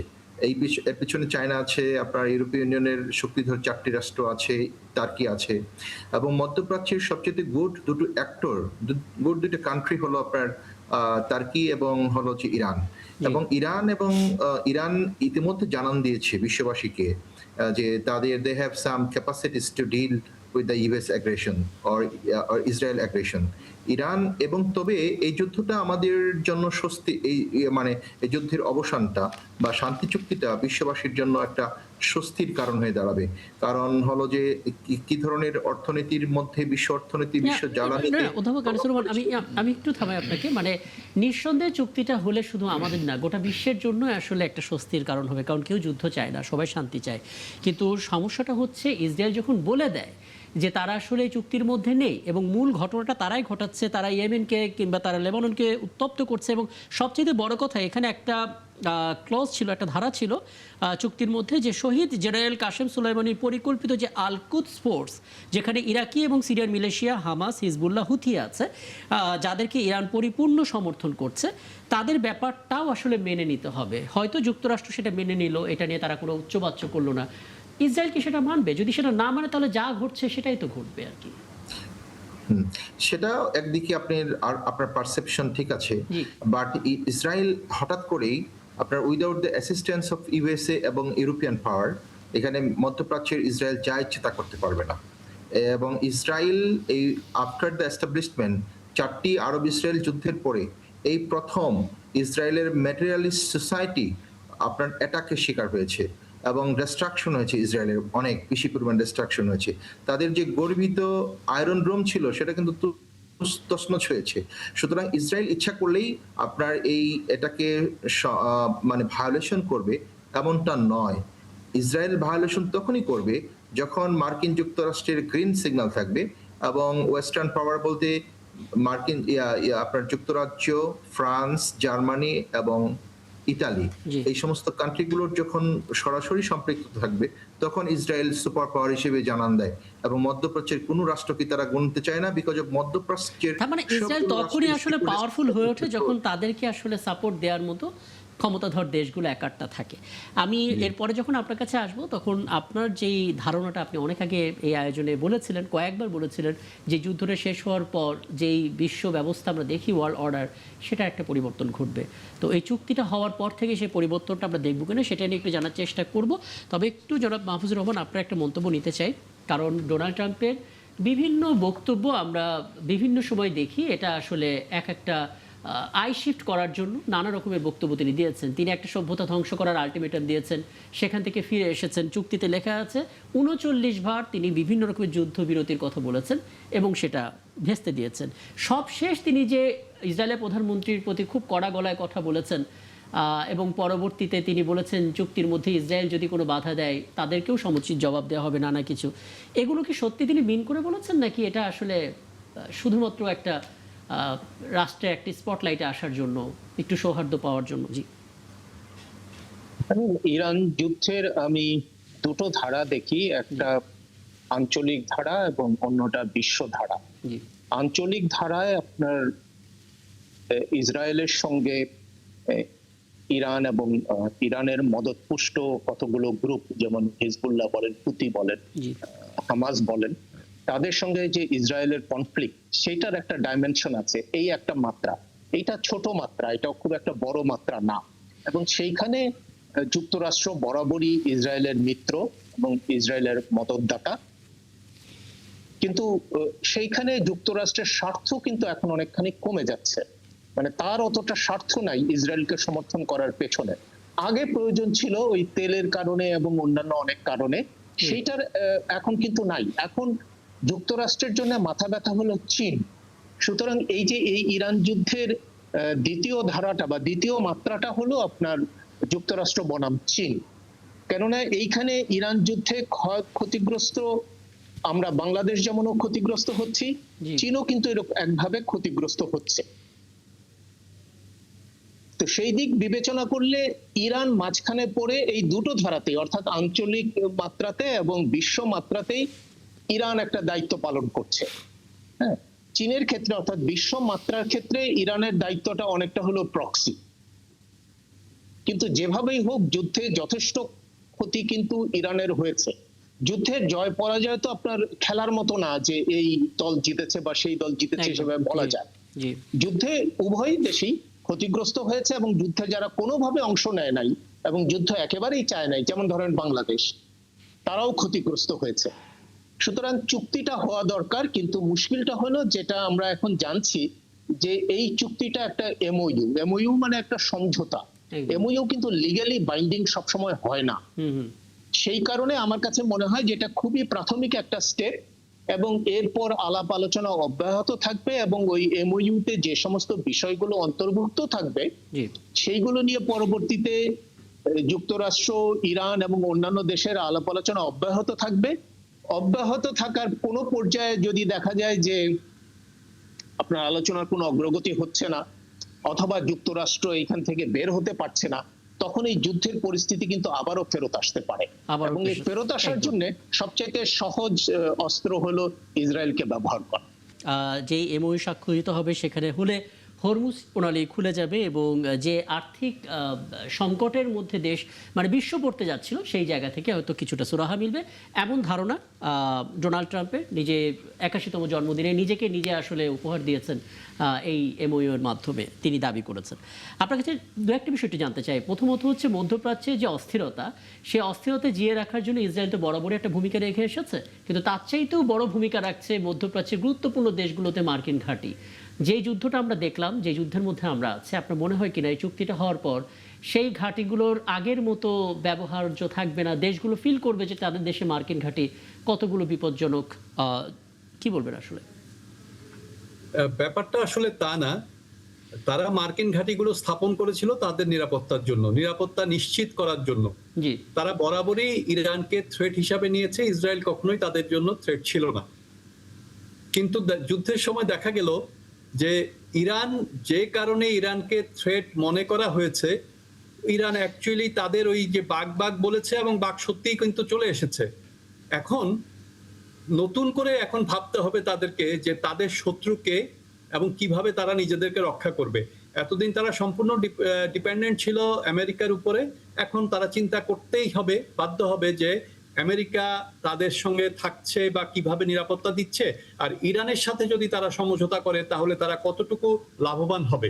এটা হচ্ছে ডিপেন্ড করে মধ্যপ্রাচ্যের। এখন আমার মনে হয় ভাবার সময় এসেছে মধ্যপ্রাচ্যের, এবং তারা অবশ্যই ভাবছে যে শত্রুকে কিভাবে শত্রু থেকে নিজেকে নিরাপদ করবে, অথবা সমঝোতার মাধ্যমে তারা মধ্যপ্রাচ্যে টিকে থাকবে এবং মধ্যপ্রাচ্যের অগ্রগতিকে এগিয়ে নিয়ে যাবে। কারণ এই যুদ্ধের ফলে কিন্তু যে অ্যাটাকগুলো হয়েছে আমেরিকান বেসে, এতে কিন্তু দেশগুলো কিন্তু শান্তি বিনষ্ট হয়েছে। তারা কিন্তু উন্নয়ন এবং অগ্রগতিতে মানে ভালোই গতিতে তারা এগিয়ে যাচ্ছিল, এবং এই যুদ্ধের কারণে তাদের সবকিছুতেই কিন্তু ব্যাঘাত হয়েছে। তো এখন তারা ভাববে যে ভবিষ্যতে তারা কিভাবে এই নিরাপত্তার সমীকরণটা নিশ্চিত করবে। আমার মনে হয় তারা ভাবা শুরু করেছে করেছে। কারণ যে ছবিগুলো আমরা দেখেছি তাতে আসলে না ভেবে আসলে উপায়ও নেই। আমার হাতে সময়টা একেবারেই কম, সবশেষ লোটো ইকরাম আপনার একটা মন্তব্য নিতে চাই, কারণ বাংলাদেশ না চাইলেও ভূ রাজনীতির একটা গুরুত্বপূর্ণ অংশের মধ্যে তাকে ঢুকতেই হবে। বাংলাদেশ আসলে কতটা প্রস্তুত, কতটা বাংলাদেশ আসলে সেই পড়াশোনাটা করতে পারছে যে ভূ রাজনীতির কোন অংশে নিতে পারাটা কিছুটা সেফ হবে, অংশ নেওয়াটা? বাংলাদেশ কিন্তু ইতিমধ্যে আজকে ট্রাম্পের দাবি অনুযায়ী যে চুক্তির কথা বলা হচ্ছে, বাংলাদেশ কিন্তু ইতিমধ্যেই অভিনন্দন জানিয়ে ফেলছে। তার মানে আমরা খুব মানে মানে মানে আমরা আগ্রহী এবং আমাদের খুবই মানে যত দ্রুত এই যুদ্ধটা শেষ হবে তত দ্রুতই আমরা মানে আপনার কিভাবে আমরা এই সুফলটা, বা অলরেডি কিন্তু হরমুজ আপনার প্রণালী আজকে খুলে দেওয়া হয়েছে, তো এতে মনে হয় একটা মানে আমাদের যে সব সারা পুরো বিশ্বের জন্য একটা সুখবর। এটা এটা এই মানে ট্রাম্পের, যদিও ট্রাম্পের এই আপনার যে দাবি, এই দাবিটা মানে শেষ পর্যন্ত সফল হবে কিনা ইতিমধ্যে মানে আমাদের সম্মানিত আলোচকরা বলছেন, কারণ তার তো কথার কোনো ঠিক নেই। সেই কিন্তু পাকিস্তানের মাধ্যমে অনেক আগের থেকেই কিন্তু যুদ্ধ থেকে সম্মানজনকভাবে বিদায় নেওয়ার চেষ্টা চালিয়ে আসছে, কিন্তু সফল হচ্ছেন না। এখন এই চেষ্টাটাও কতটুকু সফল হবে সেটা দেখতে হবে। ইতিমধ্যে এখনো ইরানের দিক থেকে তেমন আমরা কোনো বক্তব্য ওইভাবে পাচ্ছি না। মানে এটা ট্রাম্পের একতরফাই এটা দাবি, মানে এই চুক্তি হতে যাচ্ছে। তো হয়তোবা আমরা সারা ওয়ার্ল্ড বলছেন এই চুক্তিটা হোক বা এমওইউ যেটা হোক না কেন, এটা আসলে যুক্তরাষ্ট্রের আত্মসমর্পণ। হ্যাঁ, রাইট। এটা মানে আমি একটু আগে বলতে চাচ্ছিলাম যে এই যুদ্ধ শেষ হলে মানে পরবর্তী যে বিশ্লেষণ হবে মানে ওয়ার্ল্ড ওয়াইড, সেখানে কে সফল কে ব্যর্থ, কে কার জয় কার পরাজয়, এটা কিন্তু বিশ্লেষণ হবে। সে জায়গাটায় নিশ্চয় আপনি যেটা বলছেন সেটাই হবে। এটা আমেরিকার মনে হয় পরাজয় হবে এবং এখানে মানে তাদের দেশের বিশ্লেষকরা আসলে এভাবেই জিনিসটা ব্যাখ্যা করছেন।